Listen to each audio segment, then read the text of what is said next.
കാശ്മീരിലെ ഉയർന്ന പ്രദേശങ്ങളിൽ വിനോദസഞ്ചാര നഗരങ്ങളിൽ ഉൾപ്പെടെ പല സ്ഥലങ്ങളിലും മഞ്ഞുവീഴ്ച രേഖപ്പെടുത്തി. സ്കീ റിസോർട്ട് നഗരമായ ഗുൽമാർഗും സോനാമാർഗും ഉൾപ്പെടെയുള്ള മറ്റ് വിനോദസഞ്ചാര കേന്ദ്രങ്ങളിലും മഞ്ഞുവീഴ്ച രേഖപ്പെടുത്തിയിട്ടുണ്ട്. ഗുരേസ്, സോജില, ആക്സിസ്, മറ്റു ചില ഉയർന്ന പ്രദേശങ്ങൾ എന്നിവിടങ്ങളിൽ നിന്നും മഞ്ഞുവീഴ്ച റിപ്പോർട്ട് ചെയ്തതായി അധികൃതരും അറിയിച്ചു.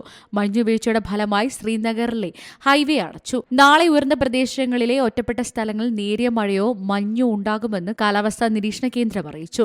ഡിസംബർ 2 മുതൽ 2 ദിവസങ്ങളിൽ ഉയർന്ന പ്രദേശങ്ങളിൽ ചെറിയ മഴയോ മഞ്ഞുവീഴ്ച ഉണ്ടാകാൻ സാധ്യതയുണ്ട്. ഡിസംബർ 4 മുതൽ 7 വരെ കാലാവസ്ഥ പൊതുവെ വരണ്ടതായിരിക്കാനും സാധ്യത പ്രവചിക്കുന്നു. അതിനുശേഷം ഡിസംബർ 8 ഉയർന്ന പ്രദേശങ്ങൾ ഒറ്റപ്പെട്ട സ്ഥലങ്ങളിലോ നേരിയ മഴയോ മഞ്ഞോ ഉണ്ടാകാൻ സാധ്യതയുണ്ടെന്നും കാലാവസ്ഥാ നിരീക്ഷണ കേന്ദ്രം കൂട്ടിച്ചേർത്തു. ശ്രീനഗറിൽ 1 ഡിഗ്രി സെൽഷ്യസ് ആണ് രേഖപ്പെടുത്തിയത്. തെക്കൻ കാശ്മീരിലെ താഴ്വരയിലേക്കുള്ള ഗേറ്റ്വേ നഗരമായ ഗാസിഗുണ്ടിൽ -0.4 ഡിഗ്രി സെൽഷ്യസ് ആണ് രേഖപ്പെടുത്തിയത്. കിഷ്ത്വാർ സിസ്താൻ നാഷണൽ ഹൈവേ വഴി സിന്തൻ ടോപ്പ് വഴിയുള്ള എല്ലാ വാഹനങ്ങളുടെയും ഗതാഗതം ഇനിയൊരു ഉത്തരവുണ്ടാകുന്നതുവരെ നിർത്തിവച്ചിരിക്കുകയാണ്.